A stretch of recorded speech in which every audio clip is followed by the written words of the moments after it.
अगर में जिया बाली दे के जनम केरू दूधाओ पिया वाली सोही के पीरा हमके पेट में जिया बाली दे के जनम केरू दूधाओ मिले कहीं न छाया ठोकर खाला दर दर बदनाम होला ठोकर खाला दर दर बदनाम होला चरना में होना के चारों धाम होला चरना तो अकेला रख ले मई से प्रीत हो महिमा लिखेला माँ के कलम से पुनीत हो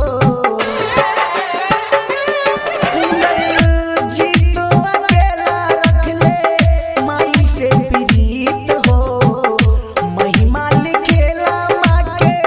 कलम से पुनीत हो ममता से बढ़कर नहीं कवनो जाम होला ममता से बढ़कर नहीं कवनो जाम होला चरना में होना के ही चारों धाम होला चरना में होना के ही चारों धाम होला। माँ सरस्वती रिकॉर्डिंग स्टूडियो भदई।